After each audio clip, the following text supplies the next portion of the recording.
지금 본질까지 끝냈거든요.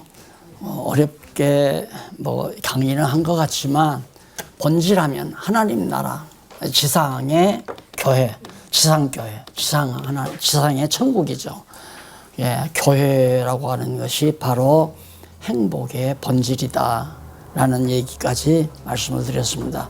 교회 밖에는 거짓 행복만이 존재한다. 행복이 아닌 걸 행복이라고 착각하고 산다 하는 얘기죠. 그것은 너무 분명한 것이 바로 행복을 본질을 모르니까 행복이 아닌 걸 행복이라고 그렇게 착각하는 것, 철학자들이 말하는 것하고 성경이 말하는 것 말씀을 드렸습니다. 솔로몬이 어느 곳으로도 인간의 탐욕을, 욕심을 채울 수가 없다. 따라서 역시 인간들 세계에는 행복이 없다. 하나님이 언약하시고 언약대로 이루어 주신 하나님의 나라만이 진정한 그 나라 백성으로 사는 것만이 진정한 하나님의 행복이다 라고 하는 얘기죠. 그것까지를 여러분들에게 말씀을 드렸습니다. 그러면 하나님 나라의 행복의 조건에 대한 얘기입니다. 그러면 하나님의 나라가 행복이라면 하나님의 나라를 누리는 것이, 그러니까 교회 생활을 아름답게 해가는 것이 바로 행복이다.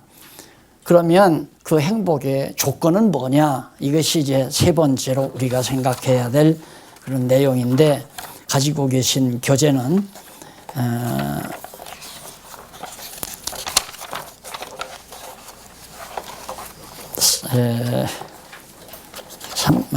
43페이지 보시면 나옵니다. 요점만 정리하고 지나가도록 합니다. 행복의 조건, 성도가 누리는 기독교인의 행복은 하나님께서 몇 가지 조건을 갖추게 하셔서, 하나님이 다 조건도 갖추게 하셔서 우리에게 그 행복을 베풀어 주신다. 그 중에 하나가 종교적인 조건이고 또 하나는 심리적 조건이다. 종교적 조건과 심리적 조건이 바로 행복의 기본 조건인데, 하나님께서 택한 백성에게 종교적 조건에 대한 심리적 조건이 갖추어지게 하셔서 행복한 삶을 살도록 완전히 행복하게 사는 것이 하나님의 주권적 섭리에 달려되어 있다. 마태복음 11장 28절 30절, 예수께서 와서 마음에 힘을 얻으라. 수고하고 무거운 짐진 자들아, 불행한 자들아, 다 와서 쉽고 가벼운 예수님의 멍에를 메고 마음에 편안히 쉼을, 행복을 누리도록 해라, 그 말이죠. 요한복음 14장 1절로 하나님을 믿고 마음에 근심하지 않도록 섭리하시는 내용이 나옵니다. 너희는 마음에 근심하지 말라. 그러면서 하나님을 믿으니 또 나를 믿으라. 근심하고 걱정하고 염려하는 것은 불신앙이죠. 그럼 불신앙이라고 하는 건 내가 잘못 믿는 게 아니라 하나님이 믿음을 안 주니까 믿어지지 않고, 의심하니까 걱정하고 근심하고 염려하고 욕심부리고 시기하고 질투하고 그렇게 나오는 거죠. 그러면 첫 번째 조건이 종교적 조건인데, 여기서 종교적 조건이라는 것은 성경적 기독교적 조건이라고 생각을 하시면 됩니다. 앞에 서론에서 종교는 이방 종교를 말하는 것이고, 여기서 말하는 종교는 기독교를 대칭해서 하는 말입니다. 이 종교적 조건은, 우리와 종교라고 하는 것은 하나님과 나와의 관계입니다. 도덕은 반대로, 도덕은 나와 상대와의 관계, 너와 나와의 관계, 상대적 관계를 도덕이라고 그래요. 그러니까 상대에게 배려해주고 또 상대에게 피해를 주지 아니하고 하는 걸 하나의 도덕적이라고 말할 수 있습니다. 그건 인간 사회에서 이 도덕적으로 서로가 빗나갈 때는 투쟁이 나오게 되는 거죠. 싸움이. 그러니까 서로 소통해서 토론하고 이해를 해서 옳고 그름을 바르게, 내가 너무했다. 일본이 이제 경제보복을 했다. 너무한 거 아니냐. 만나서 자꾸 얘기하다 보면 자기네들이 너무 무리했구나 이렇게 생각해서 취소하면 좋잖아요. 그게 안 통한다 이 말입니다. 도덕도 안 통하는 겁니다. 그 도덕사회를 공자가 중국에서 이뤄보려고 정치인형으로 내놓은 거거든요. 그러니까 바로 그 공자 사상은 정치 이념이에요. 근데 그걸로 정말 요순세계를 펼치고 싶었지만은 안 되잖아요. 결국은 정치는 폭력입니다. 힘이에요. 무엇이든지 힘, 권력 이것이 아니면 절대로 정치가 안 되는 거거든요. 그럼 권력을 가지려면 뭐냐? 사람 죽이고 살리는 권한을 가져야 돼요. 그 사법권이 있어야 권력이 가능한 거거든요. 근데 교회 안에서 목사님들이 권력 부린다고 하는 게 한심한 거죠. 중세 시대에는 교황이 사형권이 있었어요. 자기 말 듣지 아니하고 이단 시비하면 잡아다가 죽여버려요. 불로 태워버리고. 그런 권한이 있었으니까 중세 천년 동안 그렇게 교황이 권력을 누려왔지만 종교개혁 이후에는 그게 없잖아요. 그러니까 권력이라는 게 사실 아닌데 권력처럼 뭘로? 너 면직시킨다. 목사 제명한다. 너 교회 못 나오게 한다. 그런 정도로 이제 암벽을 가해서 사람을 왕따시키는 거죠. 그러니까 치졸한 거예요. 교회 정치라고 하는 건. 인간의 교회 정치. 장로님들, 목사님들이 모여서 정치하는 것은 자기 비운 사람 그냥 완전히 왕따시키는 그런 것 정도. 그게 무슨 의미의 권력입니까? 그걸 또 큰 권력이라고 무시되고 어깨 우쭐대고 있는 목사님들, 장로님들 참 가소롭죠. 권력이 아닌데 권력으로 착각을 한단 말입니다. 그리고 이번 통합식 사건도 지금 어제도 재판하다가 끝났는지 안 끝났는지 모르겠어요. 분명히 자기들이 만들어 놓은 법 어긴 거예요. 세수하지 만다, 세수 못하게 했다. 법을 만들었으면, 세수했으면 재판할 것도 뭐 있어요. 그냥 딱 모이면 봐라, 몇 조, 헌법 몇 조항에 세수는 아니다라고 했으니까 당신 잘못해서 왜 하는데, 그 교회가 힘이 있으니까 그렇게 못 내리고 아마 어제도 못 내렸을 거예요. 다음 총회 때까지. 네? 내렸어요? 네. 어떻게? 오늘 아침 뉴스에 나왔어요. 어떻게? 부결? 세습 무효? 그래도 목사님들이 살아있네요. 그래도 법이라도 지켜 자기네들이 만들었으면. 근데 무효하면 듣지 않아요. 그래, 나 당신들이 한만 무효라고 해도 나는 그냥 아들 시킬란다. 어떻게 할 거예요? 잡아다 죽일 거예요, 어쩔 거예요? 그럼 이제 세상법으로 가야 돼요. 세상법으로 이제 총리가 고발을 해야 돼요. 총리가 고발을 하면 그 목사가 이제 지게 되면 이제 목사 이제 징역 사는 거고, 그때야 이제 세상법에서 갈라주는 거죠. 세상법에서 갈라줘도 필요 없어요. 세상법에서 갈라줘도 그 담임 목사가 계속 아들 목사가 강단에 서서 강의를 하는데 어쩔 거예요? 뭐 와서 형사들이 와서 체포해서 데려갈 수도 없는 거고 필요 없는 거예요. 그러니까 이 교회 정치라고 하는 것은 허수아비예요. 따지고 보면. 그러니까 어떤 사람만, 알딸한 사람만 그냥 거기에 복종하고 사는 거예요. 똑똑한 사람은 나같이 똑똑한 사람은 암만 목사 면직해도 필요 없잖아요. 이단이라고 암만 해도 필요 없고. 죄송합니다. 농담해서 똑똑하다고 그랬는데 제가 똑똑한 게 아니라 말씀의 덕분이죠. 예. 필요 없는 거예요. 그러니까 교회 정치는 아니다. 지금 내가 그 말이거든요. 그러니까 결국 하나님의 그 종교라고 하는 것은 정치로 하는 것도 아니고 도덕적으로 하는 것도 아니에요. 이게 종교의 속성의 반대가 도덕이라고 할 수 있거든요. 이제 도덕은 인간과 너와 나와의 관계고, 그것이 이제 고린도서에서 말하는 덕을 세우는 일이에요. 내가 분명히 할 수 있어요. 내가 복음을 전했으니까 복음으로 먹고 살 수 있어요. 그렇지만 그 권한을 다 쓰지 않는 것은 덕을 세우기 위해서. 그러니까 도덕적 관념으로 봐서는 분명히 내가 말씀 가르쳐 줬으니까 돈 내놔라. 이래서 먹고 살 수 있다 이거예요. 그러니까 도덕적으로 볼 때는. 그러나 어린 자들에게 짐이 되지 않기 위해서 바울이 자기가 자비하게 하면서 복음 전한다. 그게 덕을 세우기 위해서 그러는 거란 말입니다. 그러니까 건덕을 세우지 아니하면 교회가 안 돼요. 교회가 건덕이라고 하는 것은, 우리 건덕은 사랑의 힘으로 하는 거거든요. 이게 세상 사람들의 건덕이라고 하는 것은 사회의 통념에 의해서 하는 거예요. 도덕적으로 살지 아니하면 사회에서 왕따 당하니까 그게 두려워서 이제 도덕을 지켜나가지만, 교회 안에서의 건덕을 세우는 것은 사랑의 힘이 강한 자가 언제나 양보하게 되고 참게 되고 기다리게 되고, 그게 바로 사랑의 힘으로 지켜나가는 건덕 생활이란 말입니다. 그게 있어야 교회가 이루어지는 거예요. 그럼 교회도 천층만층 많은 사람이 모이는데 예를 들어서 가정으로 보면 2살짜리, 5살짜리, 10살짜리, 그 다음 뭐 아들, 며느리, 그 다음 할아버지, 할머니, 막 각계각층 인간 경험과 상식과 지식이 다른 그런 부류들이 지금 한 가정을 7식구, 5식구 이렇게 이루어 산다 이 말입니다. 그럼 거기서 누가 제일 양보하느냐? 할아버지가 제일 양보를 많이 해야 돼요. 할아버지가. 할아버지가 양보 안 하게 되면 만날 집안에 이제 회초리 놓고 막 다 다스리는 거죠. 그게 유교문화 아니에요? 할아버지 있으면 손자들 꼼짝 못 하잖아요. 이놈, 이리 와, 무릎 꿇어. 그리고 회초리를 때려도 아버지도 가만히 앉아서 당연한 걸로. 요즘에는 아버지, 내 아들입니다. 왜 아버지가 손댑니까? 이렇게 나오잖아요. 안 된다.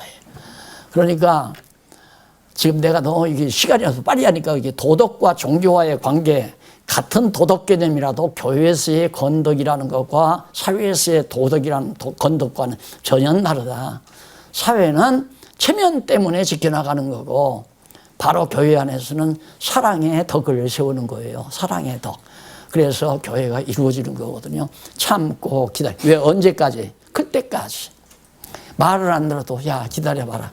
요즘 야 오늘 성경 얘기해 줄까? 저 바쁜데요. 안 들어도. 그러면 나는 어때? 듣기 싫으면 말하라. 너도 막 가봐라 이 새끼야. 너도 한번 세상 살다가 쓴맛을 봐야 그때 할아버지한테 성경 말씀을 잘 배울 걸. 그렇게 깨달을 걸. 솔직히 저도 그 생각을 하거든요. 그렇다고 해서 손녀들이 다 그냥 꼭 가서 고통을 당해야 되나. 내가 당하게 하는 게 아니라 하나님께서 겪게 해서 하더라고요. 내 욕심대로 안 되더라니까. 마음에야 내가 사랑하는 사람들은 절대 곤고한 날 겪지 않고 편하게 살기를 원하죠. 그런데 말을 안 듣는데 어떻게 해요? 도리어 얘기를 하면 귀찮아하고 자꾸 얘기를 하면 내가 무슨 이익권이나 챙기려고 그러나 그러지 말고 교회 나와서 성경 말씀 공부합시다 그러면 속으로 아이고 나 연보 낼 돈 없어요. 이렇게 하는 것만 같기도 하고 그러니까 나도 구태여 뭐 자꾸 사정하거나 바울도 사정 안 했더라고요. 듣기 싫으면 말고 그저 듣기로 믿기로 작정된 사람만 와서 오면 열심히 가르쳐주고 그래서 역시 세상적인 종교가 아닌 정말 기독교 이 종교적인 조건이 첫째는 하나님에 대한 지식이에요. 신지식이가 첫째가 신지식 아니에요. 신지식이 뭐냐면 성경신학이 뭡니까?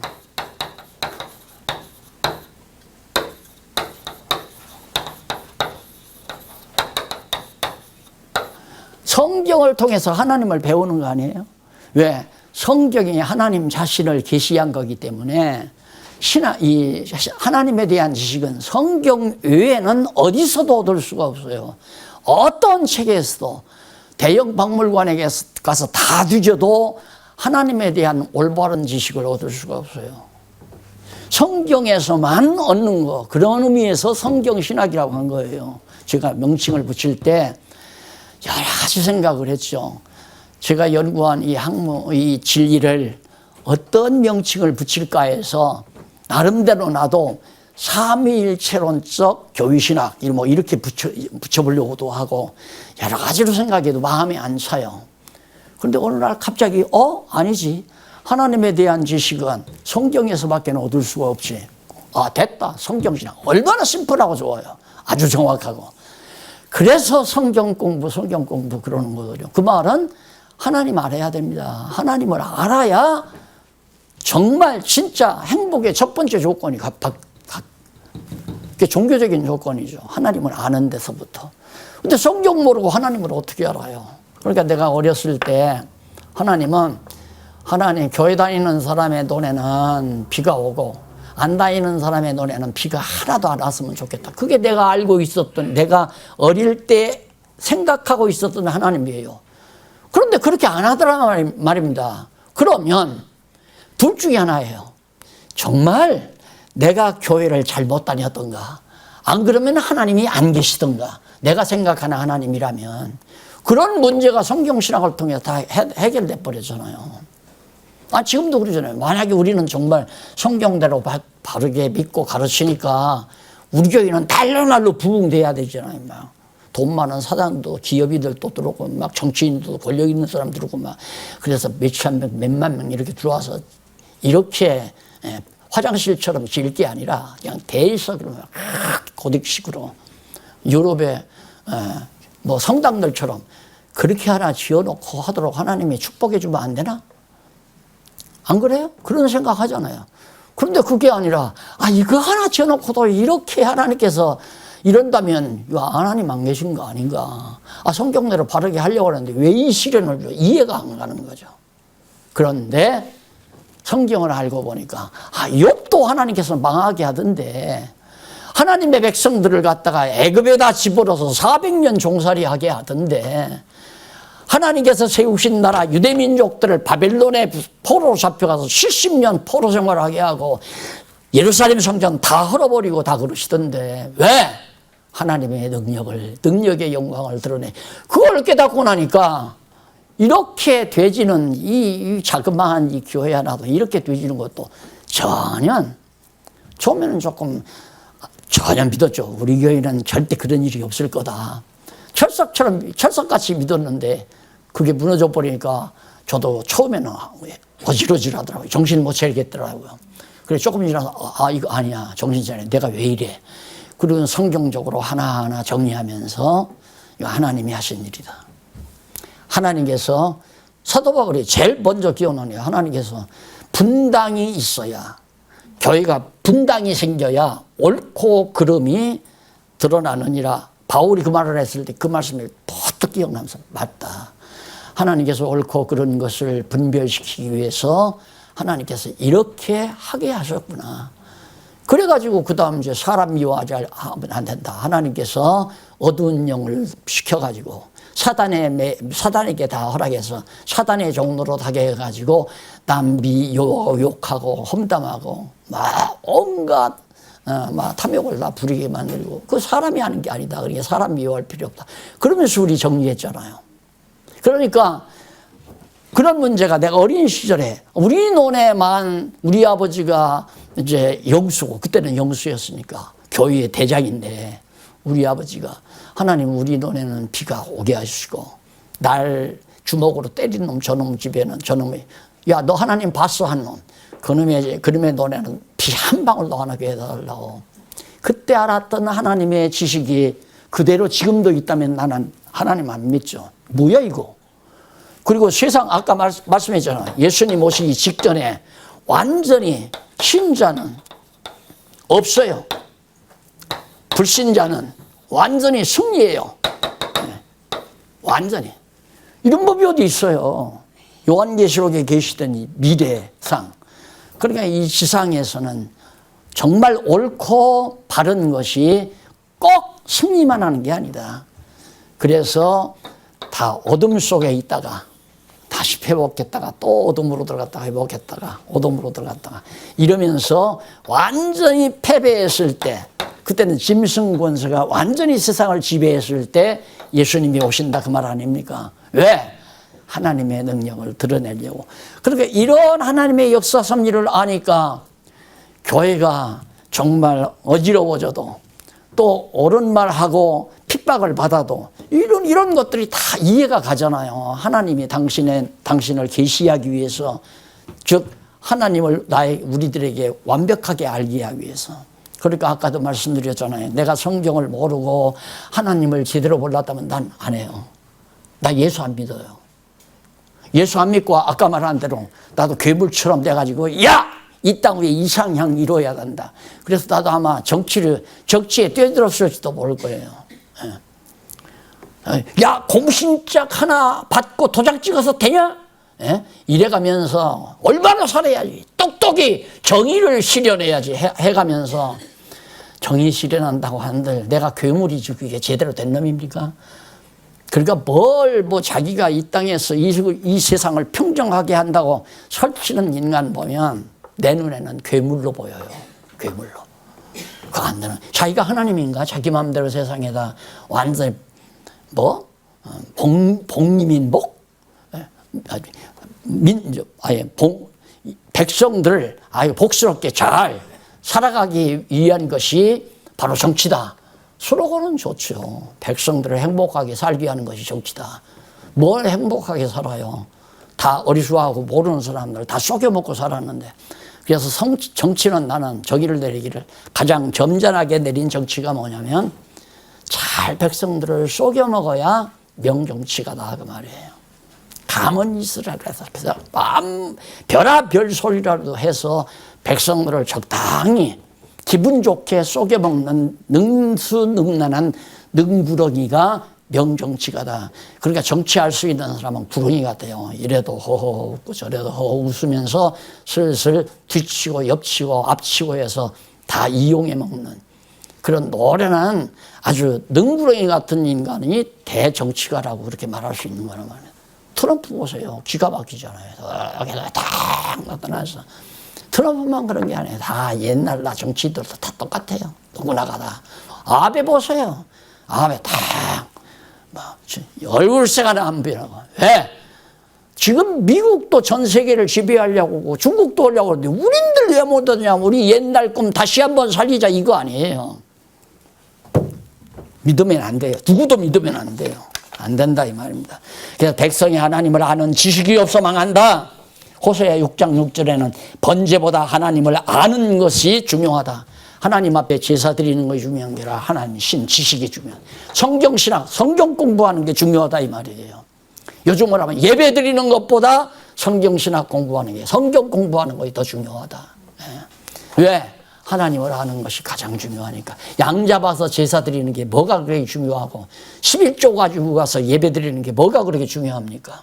성경을 배우는 게 중요하지. 그 다음 신명기 6장 24절 거기는 하나님께 대한 신앙입니다. 하나님을 알게 되면 믿음이 생기죠. 그래서 내가 늘 강조하잖아요. 알아야 믿음이 생긴다. 모르면 안 믿는다. 그러면 내가 지금 처음으로 박형경 권사님을 어디 서울역에서 만났어요. 그런데 내가 정말 박형경 권사님이 급한 일이 생긴 거예요.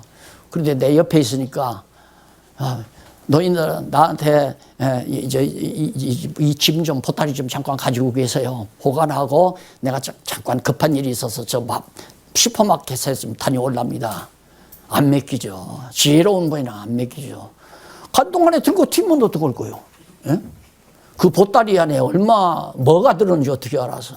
그 안에 별거 다 들었는데 딸내집 갖다 주려고 별거 다 있는데.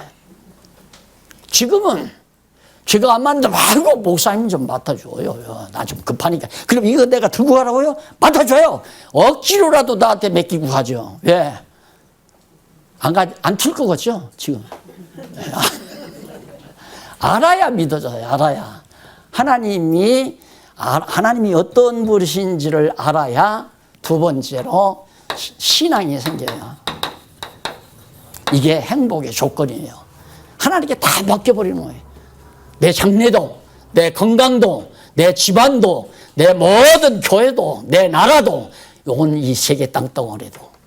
지금 난리 아니에요. 북빙양 얼음산이 자꾸만 엄청나게 지금 녹아내린대요. 이 지구상에 지금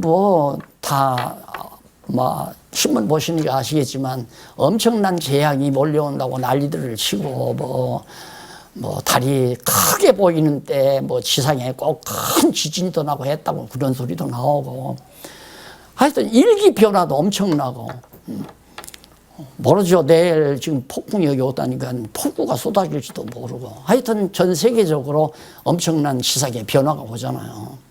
불안하죠. 그래도 맡겨버려. 하나님이 하시는 일이니까. 하나님이 당신이 정하신 언약하신 뜻대로 이 세상을 섭리하시려니까 하시는 일이기 때문에 우리는 모든 것 다 긍정적으로. 왜?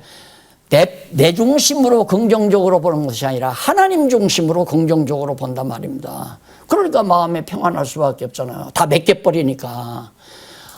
박 권사님이 나한테 안 맡기고 당신이 큰 보따리 들고 저기 슈퍼마켓까지 갔다 오려면 얼마나 힘들고 고달퍼요. 놀이너르니. 다 딱 맡기고 가니까 간단히 갔다 올 수 있잖아요. 인생도 딱 마찬가지야. 모든 범사 하나님 믿어져 버리면 하나님께 다 맡겨버리고 다 아들 걱정도 딸 걱정도 다 남편 걱정도 아내 걱정도 다 맡겨버리고 오직 여호와 하나님 아는 지식을 가지고 믿고 의지하고 그래서 근심이나 두려워하지 말라.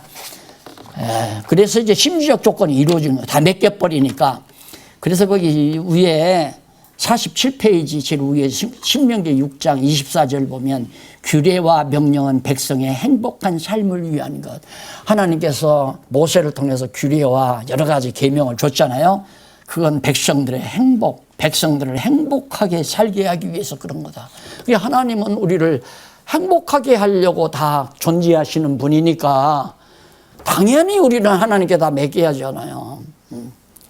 어린 자식들이 예를 들어서 누가 삼촌이 와서 용돈 주고 뭐 누나가 와서 주고 뭐 시집간 누나가 와서 주고 큰아버지가 와서 주고 용돈을 한 5만 원 받아놨어요. 그 직거라고 호주머니에다 넣고 있는 놈이 없잖아요. 엄마 이거 잘 보관해줘요. 엄마가. 맡겨야 편안해요. 또 그거 맡기고 있고. 우리가 그렇게 어린아이처럼 살아야지 그러지 않고 어떻게 행복을 해요. 행복할 수가 없잖아요. 거기 이제 심리적 조건이 이루어져요. 그러면 10장 13절에도 나오잖아요. 내가 오늘날 네 행복을 위하여 이스라엘 백성의 행복을 위하여 네게 명하는 여호와의 명령과 규례를 지켜라. 너의 행복을 위해 내가 명령한 거니까. 내가 너희들에게 규례와 명령한 것은 내가 행복하려고 아니라 너희들을 행복하게 하려고 한 거다. 그러니 하나님 말씀대로 우리가 산다는 것이 얼마나 아름답고 복된 일입니까? 그렇게 되면 이제 심리적 조건이 이루어져요. 그 심리적 조건으로 요한복음 14장 1절에 보면 마음에 근심하지 말라. 근심 없어지죠? 하나님을 믿으니 또 나를 믿으라. 하나님 믿으면 마음에 근심 싹 없어진다. 14장. 그래서 이제 요즘에는 집사람이 걱정하는 일 별로 얘기를 안 해요. 그러니까 빨리 다 아는 거거든요. 만약에 뭘 조금 염려하는 듯이 뭐 여보 신문 안 봤어? 뭔 신문? 하나님 어제 돌아가셨대. 내가 그러거든요. 하나님 어제 돌아가셨대. 그 대답할게 그렇게 말할게 너무 분명하니까 이제는 말을 안 해요. 근심도 하고 걱정도 하고. 왜 자기가 부하나님 자리에 앉아가지고 이제 그렇게도 내가 얘기를 하고 어떤 때는 참 당신 힘들겠어 그러니까 힘들다고 부하나님 노릇 하려니까 힘들지.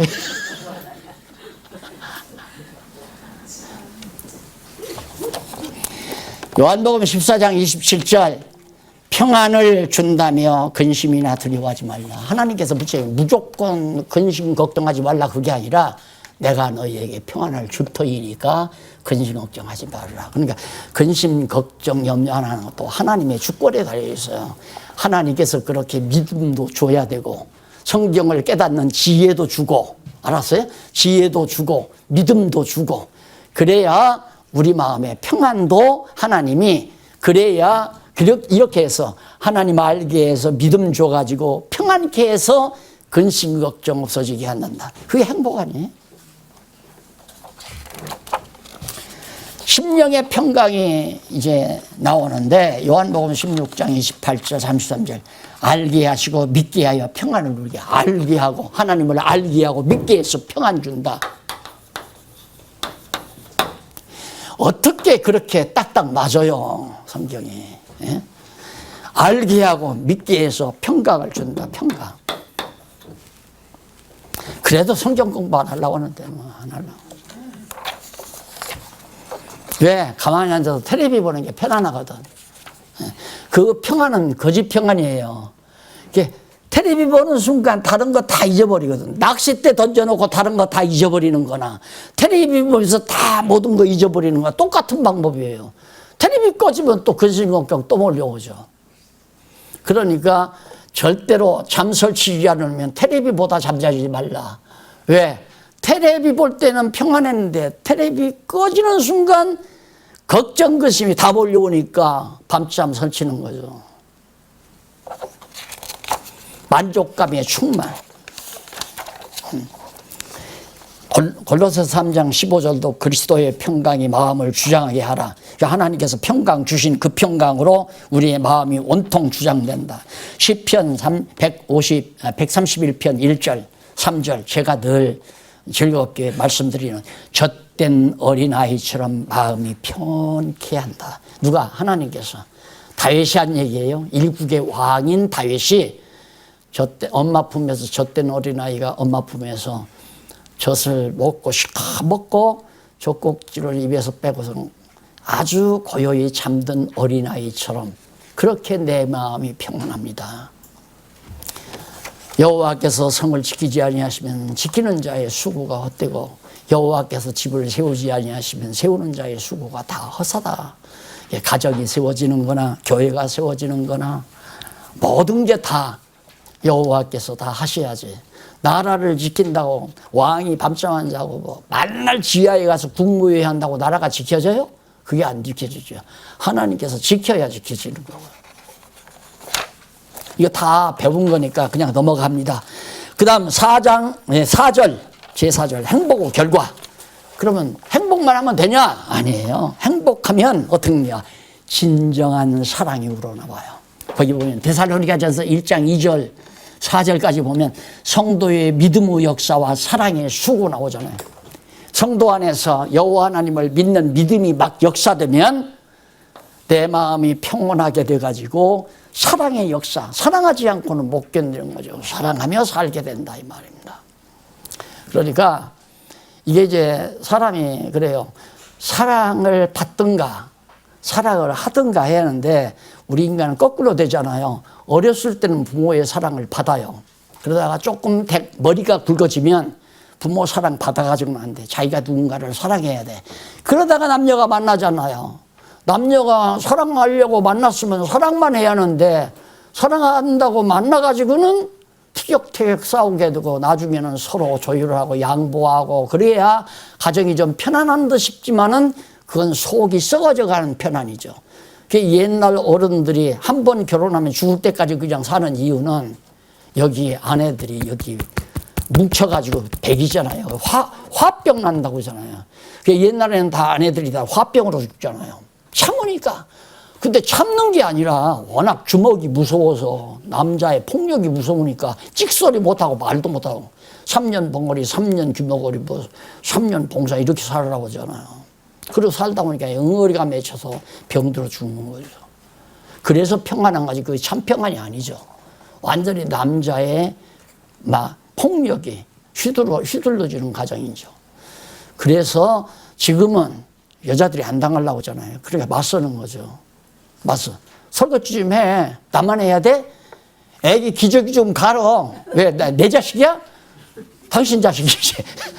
남자들 골치 아프잖아요. 그래가지고 옛날 같으면 여자들이 뒤에다 포대기 대서 업고 다니는데 지금은 남자들이 배에다 다 가고. 그 시대에 우리 장로님들 그 시대에 안 태어난 거 참 행복하죠. 우리. 시대를 잘 타고 나서. 진정한 사랑, 그 사랑은 하나님이 평안을 주셔서 일어나게 하신 사랑이기 때문에 진정한 사랑이에요. 이 사랑은 결국 바울이 사랑의 중요성에 대해서 강조하죠. 내가 사람의 방언과 천사의 말을 할지라도 사랑이 없으면 아무도 내 재산 다 가난한 자에게 나눠도 사랑 없으면 필요 없고 그래서 우리의 행동 기반은 사랑의 행위여야 돼요. 그것이 어디서 났나? 믿음에 의해서 마음의 평안이 오니까 이웃을 사랑하려는 마음이 생기잖아요. 그래서 행복하니까 믿고 맡겨서 행복하니까 사랑한다. 그 말이에요. 그러니까 행복이 목적이 아니라 결국은 사랑이 목적이죠. 부부가 만나 살려고 내가 사랑의 대상을 찾으려고 해. 내가 당신 사랑할 거야. 이러고 만나야 하는데 내가 너를 통해서 만나면 나도 정말 명품 가방을 들고 다닐 수 있을까? 둘이 일주일에 한두 번씩은 외식을 즐길 수 있을까? 뭐 별의별 꿈을 다 꾸면서 여자가 남편을 만나요.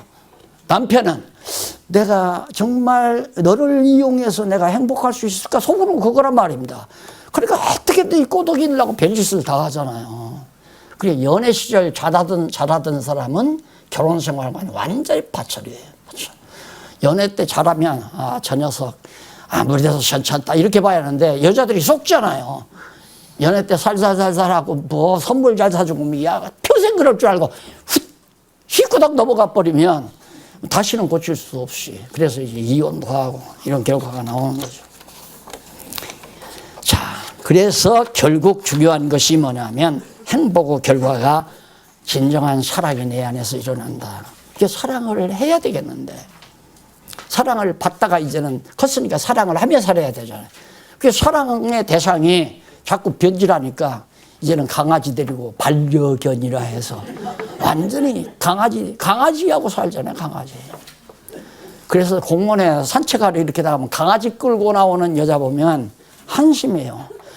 오죽이나 남편이 안 믿어지면 강아지 데리고 저렇게 사랑할까? 아, 남편 사랑하면 안 되나? 남자 녀석이 또 이걸 끌고 다녀, 이거 끌어안고 강아지 새끼를. 왜? 아내가 못 믿어오니까. 저 아내 나만 없으면 어디로 전화하고 자꾸만 나가고 그런 거 보니까 믿을 수가 없고, 그리고 남자 채통에 뒤쫓아다니면서 들킬 수도 없고, 핸드폰 몰래 뚱칠래도 어디다 감추는지 들어와가지고 핸드폰은 못 하게 해놓으니까 남자가 불안하잖아요. 그러니까 사랑이 안 가는 거죠. 그렇게 남자가 아유, 그것도 남자 강아지 보듬고 다니는 거. 여자들이 남녀 차별이 아니라 여자들은 정서적으로 그럴 수도 있겠다 그러는데 남자가 그 짓 하는 거 보면 아이고 저 못난 병신네 이렇게 생각이 되죠. 아, 죄송합니다, 애견가들은. 예, 사랑이 궁핍해서 그래요. 해야 되겠는데 안 받으니까. 사랑을 하지 말고 아까 말한 대로 어린아이처럼 생각하면 하나님의 사랑을 받아요. 그러니까 행복한 거죠. 죽는 날까지 하나님의 사랑 속에서 살아야 되는데 이건 자기가 사랑하며 즉 하나님 노릇하려고 하니까 문제라 이 말입니다. 하나님 노릇하려고. 그러니까 도리어 사랑하려면 하나님이 주신 사랑을 이웃과 함께 나누는 거죠. 내가 사랑하는 게 아니라 풍성한 하나님의 사랑이니까 이게 교회란 말입니다. 그러니까 내 마음에 좀 안 드는 어린 영혼이 있더라도 참고 기다려야죠. 저 녀석 저렇게 편식을 하면 안 되는데 채소는 안 먹고 계속 고기만 먹고 그것도 돼지 비계만 자꾸 발라먹는 거 보면 저 녀석 저거 이제 나중에 저거 뚱뚱해가지고 저거 이제 병신 된다. 이래도 먹지 말라고 해도 절대 말 안 듣잖아요. 그런다고 두들겨 패요? 욕해요? 내쫓아버려요? 참고 기다려야 돼요. 제가 조금만 나이가 먹으면 친구들 안에서 친구들은 다 날씬한데 지만 뚱뚱해가고 이러면 먹으라고 해도 안 먹어요, 나중에는. 네. 가만히 보니까. 나는 우리 저 외손녀 이지하고 이 아이는 저 아버지 치질이라 아주 달신하게 잘 커요. 그런데 이제는 어려서부터 이게 막 뚱뚱해가지고 저거 몸이 막 굵게 크더라고요. 다리도 굵고 막 팔도 굵고. 그러니까 어디 뭐 학원을 보낸다나 뭐 발레 학원을 보냈다나 보내니까 가보니까 이게 선생님이 날씬하게 이놈이 요즘에는 얼마나 한번 보세요. 얼마나 날씬해잖아. 참아야 돼요. 화가 나도 참아야 되고. 그러니까 내 마음에 안 든다. 가정에서 내 마음에 안 든다고 자꾸 불평불만하면 가정 혼란스럽죠. 참고 기다려주고 깨닫도록 그렇게 해서 아무리 내가 옳은 거라도 불평불만하지 않고 기다리고 참는 것, 그것이 하나님이 주신 사랑입니다. 그래서 결국 기독교 윤리의 기초, 그러니까 진정한 사랑은 뭐냐? 기독교 윤리, 그러니까 아까 말했죠, 건덕생활의 기반이에요. 그 사랑이 있어야 건덕생활이 가능해요. 그래서 내 계명은 곧 내가 너희를 사랑한 것 같이 너희도 서로 사랑하라. 하나님께서, 예수님께서 우리들을 사랑해 준 것처럼 우리들도 서로 사랑해라. 그래서 우리 성도의 사랑은 서로 사랑이에요. 일방적인 사랑은 없어요. 사랑을 베풀고 사랑을 해주고 서로 사랑하는, 이것이 바로 건덕을 세우는 일이거든요. 그래야 교회가 아름답게 된다. 그 다음 기독교 율법의 완성이죠. 기독교 율법, 건덕의 완성이라고 생각을 하시면 됩니다. 자, 그래서 하나님과 이웃 사랑하라는 계명이 마태복음 22장 33, 37절로 40절. 그게 바로 우로 하나님을 사랑하고 이웃을 내 몸같이 사랑하라. 하나님 사랑하고 하나님이 우리를 엄청 사랑해 주니까 내 방에다가 어느님이 쪽지를 하나 써놓고 했어요. 가보니까 가만히 보니까 이놈의 자식이 아마 몇 년 전인 것 같아요. 거기다가 이걸 써놨는데 할아버지 고맙습니다. 그리고 감사합니다. 사랑해요. 이래 놨더라고. 근데 요즘에는 안 그러거든요. 그러니까 그게 저를 사랑하는 줄 아니까 저도 날 사랑한다 이거예요. 그러니까 우리가 하나님을 사랑하는 것이 아니라 하나님이 우리를 사랑하사, 성경에 그랬잖아요. 그 사랑 때문에 우리도 하나님 사랑하고 사는 거죠. 그래서 이웃 사랑도 가능한 거고. 그러다 보니까 두 번째로 성실한 봉사생활이 이루어져요. 그래서 고린도후서 5장 13절 14절 바울은 그리스도의 사랑이 강권한다. 우리가 교회 안에서 은사를 실현하는 것은 사랑의 힘이 나를 자꾸 안 하고는 견딜 수 없도록.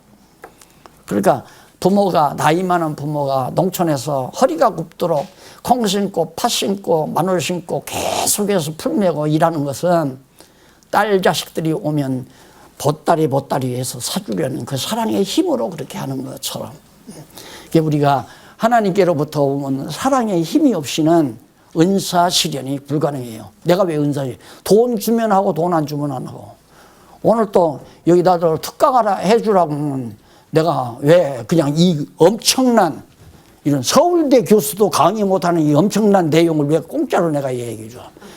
권사님이 시켰으니까 권사님 다 시간 강사로 오늘 1시간당 50만 원씩만 내. 그러고 받아가요. 아니잖아요. 너무 분명하고 확실하고요. 정말 이 길밖에는 행복하게 사는 길이 없는 건데 사람들이 그걸 모르니까 대박이라는 거 사실을 몰라요. 그거 아니면 안 돼요. 돈 안 준다고 해도 안 된다. 해준다고만 하면 돈 준다고 해도 안 줘도 돼 이러지. 당연히 줘야지 이러지는 않죠. 왜? 당연히 주라는 건 고난을 부리는 거. 고난. 바울이 말하는 대로 고난. 나 그런 고난이 있다. 내가 3시간 강의했으니까 100만 원 받을 수 있는 고난이 있다 할 수 있지만 고난 다 쓰지 않는 것이 사랑이라 했잖아요. 그래서 바로 윤리의 실제가 바로 나오는데 성실한 봉사를 통해서 기독교 윤리의 실제, 윤리가 실현, 건덕생활이 이루어지는 거예요. 윤리라는 건 건덕생활로 생각을 하시면 됩니다.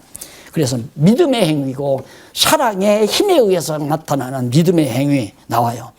사랑이 없으면 아무것도 아니고 우리의 행위가 믿음의 행위여야지 그냥 믿음과 행위가 다르게 놀면 믿음 없이 행위는 평안하지 않은데 남에게 자기를 과시하기 위해서 도와주는 척, 선한 일 하는 척, 도덕적으로 사는 것처럼. 왜? 이 다음 국회의원 나설라니까. 그게 다 인간 세상이에요. 남 보여주려고.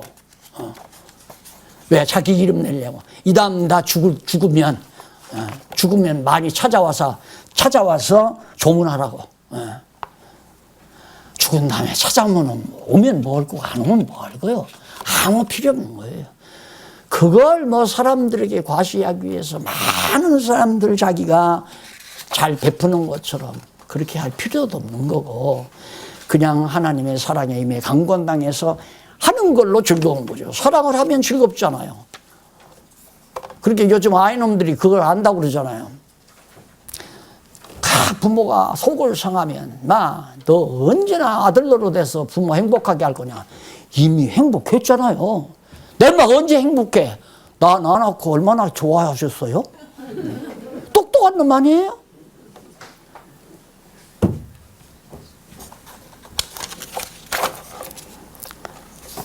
시간 다 됐으니까 결론 내줘야죠.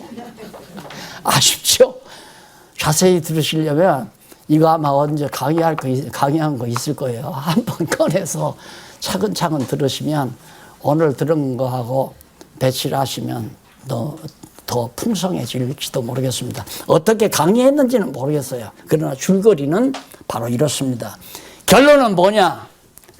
행복이란 은혜의 선물입니다. 하나님의 은혜로 주는 거예요. 내가 만들어가는 거 아니에요. 행복하게 살려고 발악이란다. 발악이라고 할 뻔 알았어요. 행복하게 살려고 키쓰지 마세요. 내 마음대로 안 되는 거니까 하나님이 행복함을 줘야 돼요. 그러니까 성경을 알게 되면 아하, 하나님이 이 나이 때 이렇게 살으라고 하나님께서 다 작정해 놓으셨구나. 그게 오늘 이루어졌구나. 그러니까 하나님의 뜻으로 받아들이고 감사하게 되고 마음의 평안이 오게 되고 은혜로 주시는데 언약하시고 언약대로 이루어 주는 거란 말입니다. 그런데 우리는 박 목사 네가 몇 살 때 어떻게 하겠다 그건 성경에 없잖아요. 그러나 다른 성경 내용을 보면 모든 범사를 하나님께서 그렇게 섭리하셨구나. 나는 어린 시절 괴물이 되려고 할 뻔 알았는데 하나님께서는 이렇게 준비해 놓으셔서 오늘날 이렇게 살게 하셨구나. 이게 이제 보관이에요. 이걸 누리는 것이. 그래서 전도서 5장 18절 19절 사람이 낙을 누리는 것이 하나님의 선물이다. 똑 떨어지게 나오죠. 그 다음에 에베소서 1장 3절에도 하나님께서 하늘에 속한 모든 신령한 복으로 우리에게 주신다. 결론 나왔죠. 다음 두 번째 결론. 경건의 결과인 행복. 여호와 하나님을 알고 신앙하는 걸 경건이라고 그러잖아요. 하나님 여호와 하나님을 알고 여호와 하나님을 믿고 의지하는 것이 경건 생활이거든요. 바로 그것이 결과로 뭐가 오느냐면 평안함과 남을 사랑할 수 있는 행복. 하나님의 사랑 속에 평안히 엄마 품에 사랑하는 엄마 품에 푹 안겨서 젖을 큰 먹고 푹 잠든 어린아이처럼 평온한 그런 평안함이 우리 마음에 하나님께서 하나님을 깨닫고 믿게 해가지고 이루어지게 하셔서 이웃을 사랑하고 하나님을 사랑하게 만드신다. 바로 그 다음 세 번째가 디모데전서 4장 8절에도 경건은 범사에 유익하여 약속이 있다고. 경건 이렇게 살아가는 경건한 삶은 참으로 유익한 것이다 인간에게. 그래서 장차 영원한 하나님 나라의 완전한 하나님 나라, 이건 지상의 하나님 나라죠. 그게 불완전해요. 육체의 소욕이 발동하면 순간 이 하나님의 나라가 이제 사라져 버리잖아요. 근심걱정 또 밀려오고. 그러니까 옆에서 정말 우리 권사님이 걱정을 하면 심장로님이 여보 당신 텔레비 안 봤어? 뭐? 아침 뉴스 들으니까 하나님 돌아가셨다고 하더니만 장로님이 그렇게 얘기하시고 또 심장로님이 걱정할 것 같으면 윤 권사님이 여보 당신 어제 뉴스 안 봤어? 뭔 뉴스? 하나님 돌아가셨다고 부고 났던데? 한번 해보세요. 이거 오늘 공부한 거 다 기억날 거 아니에요. 다 기억나. 기억나게 하는 방법이죠. 네. 잘나서 걱정하고 근심해요. 잘나서 잘난 척하느라고. 그리고 잘난 척하느라고 남에게 명령하고 남 지시하고 남을 억압하고 지배하고 잘난 척하느라고. 하나님 앞에는 엄마 품에 안긴 어린아이가 잘난 척하지 하는 거 봤어요? 딱 잘난 척하느라고 애기가 어깨에 펴고 엄마 품에서 아마 애기가 그러고 나면 엄마는 젖 먹이기도 싫을 거예요. 젖 먹이면 쪽쪽쪽 빨아먹고 배부르면 푹 편안하게 잠들고 그러니까 그게 아름다워서 엄마는 고생하는 줄도 모르고 젖을 먹여서 애기들을 키우는 것처럼 다윗이 그렇게 하나님 품에서 살았다. 그러다 보니까 경건 생활이 이루어지고 그 다음 봉사의 원천인 행복. 그러게 행복이란 뭐냐? 사랑의 봉사의 원천이 셈이에요. 행복하지 아니하면 절대 사랑의 봉사가 안 나와요. 근데 행복하지도 않으면서 사랑을 하는 것은 거짓 사랑이에요. 위장. 어떻게? 자기 이익을 얻어서 행복하려고. 거꾸로예요. 그러니까 남 사랑하는 척, 야 인마 형이 있잖아 걱정하지 마. 이건 나중에 이제 다 이 자기 부하를 이용해 먹으려고 대장들이 깡패 대장들이 하는 습성 아니에요. 선배 후배 야 인마 선배한테 잘해. 내가 너 어디 하나 심어줄 테니까. 바로 그것이 심어주고는 이제 야 인마 나 돈 좀 필요하다. 얼마 갖고 와. 안 갖다 줄 수 있어요? 길 열어줬는데. 이 세상이 다 그런 거예요. 그러니까 남 신세 지려고 할 것도 없고, 남 자기가 도와줘서 거짓말로 해서 사람 자기 편 만들려고 할 것도 없고, 얼마나 단순해요, 삶 자체가. 하나님의 사랑에 푹 감동하면서 와진 행복으로 내 이웃들에게 베풀고자 하는 마음이 내게 있다면 그것이 천국이지 어디예요. 그래서 봉사의 원천, 자 옹달샘에서부터 흘러내려오는 물은 바다로 이어지잖아요. 끊임없이 솟아나니까. 예수님께서 네가 주는 물은 먹어도 금방 목말라요. 상추에다가 삼겹살 싸서 먹는 행복은 금방 먹고 나면 배가 불러서 괴롭고 잠 잘 안 오고 배탈도 나고 먹을 때는 행복했는지 모르지만 바로 그거예요. 네가 주는 먹은 먹어도 또 먹고 또 먹고. 그 사람은 늘 행복하려면 그냥 아침부터 저녁까지 그냥 완전히 고깃집에 가서 삼겹살 부어놓고 아침부터 저녁 이튿날에 매일 상추쌈해서 먹어야 돼요. 그래야 행복하다 이 말입니다. 그러나 내가 주는 물은 한 번 먹으면 영원히 목마르지 않는다. 이 생활은 지상교회로부터 하늘의 신령한 교회로 바로 이어지니까 우리의 육체의 장막만 벗어버리면 이 행복 누리다가 자꾸 그래도 가끔 근심이 생기는 건 이 육신 때문에 그러거든요. 육신 때문에. 그게 이것만 딱 벗어버리면 바로 영원한 천국으로 이어서 다시는 목마르지 아니하는 원천에서 옹달샘에서 물이 흐르는 것처럼 계속 솟아나는 행복감을 가지고 사는 것이 천국 생활이라고 합니다. 감오죠. 예. 그러니 이 땅에서도 그게 정말 우리가 육체의 소욕에 사로잡히지만 않으면 충분히 가능하다 말입니다. 그래서 기왕 우리들 공부했으니까 우리 정말 하나님 나라를 이 땅에서 누리면서 행복하게. 그래서 내가 성도님들이나 우리 동료 목사님들이 목사님 행복합니다. 그 인사는 절 오라고 해서 뭐 회를 사주고 무슨 뭐 갈비를 사주고 그거보다도 나를 너무너무 정말 즐겁게 만드는 놀라운 나 정말 말씀 성경스럽게 하나님 알고 나 너무너무 행복합니다. 사실 그렇게 살잖아요, 많은 분들이. 정말 행복해요. 정말 행복해요. 정말 행복이라는 말은 세상 거짓된 행복과는 다르다는 얘기죠. 그래서 고린도후서 9장 11절 모든 일에 여기서 모든 일은 모든 일 어느 일도 빼놓지 않고 모든 일에 어떻게 부요하게 되어 어떻게 봉사의 직무 은사를 실현하게 하신다 그 말이에요.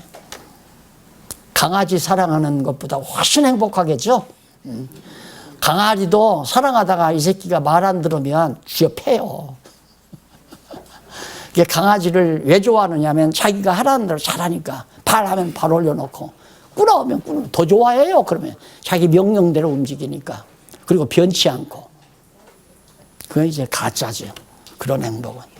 진짜 참으로 하나님께서 주신 사랑의 힘으로 이웃을 사랑하는 사랑의 강권에 의해서 내가 받은 은사를 실현하고 사는 것처럼 행복한 삶은 이 세상에 없다. 최고로 행복한 삶이다. 그 말이에요. 근데 이것도 그래요. 내가 한번 우리 집 놀러와 내가 대접하고 싶어. 그 말은 보통 친구들 사이에 오는 건 내 집 자랑도 해보고 싶고 우리 가구들도 좀 해보고 싶고 너 우리 다 사는 것 좀 와서 보고 약 올라라 그 말이거든요. 근데 만약에 친구가 자기보다 더 잘 살면 절대 집으로 초빙 안 해요. 왜? 기껏기니까 초빙 안 한단 말입니다. 야, 너 와, 내가 차 한 잔 사줄게. 그러면 옆에 있는 어디 커피숍에 가서 커피 한 잔 사주고서 보내지 집에까지 절대 안 데리고 가요. 그게 진짜 사랑 아니잖아요. 거짓이죠. 거짓이란 말입니다. 그러니까 우리는 진짜 정말 엄청난 거 발견한 거 아니에요. 이거 성경 안에서. 이걸 어떻게 버려요? 이걸 어떻게 안 가르쳐 줘요? 다 알려줘야죠. 예? 여호와 하나님께서는 택한 백성에게, 아무나 주는 게 아니에요. 택한 백성에게 복 주실 것을 언약하시고 복을 받아 누릴 수 있는 조건을 갖추게 하셔서 복을 주어 누리게 하시고 그 결과로 이웃을 위해 사랑의 봉사를 하게 하신다. 행복론의 최종 결론을 석 줄에 요약해서 정리했습니다. 기도하십시다. 자비하신 아버지 하나님, 오늘 아름답고 귀한 시간을 우리에게 허락해 주시고 진리 안에서 진리와 함께 기쁨을 같이 했습니다. 하나님 아버지, 이 행복한 길, 하나님의 말씀 안에서 누리며 살게 하신 이 놀라운 은총, 하나님 앞에 감사하면서 이웃을 내 몸처럼 사랑하며 사는 슬기롭고 지혜로운 종들 되게 해 주시옵소서. 예수님 이름으로 기도드립니다. 아멘.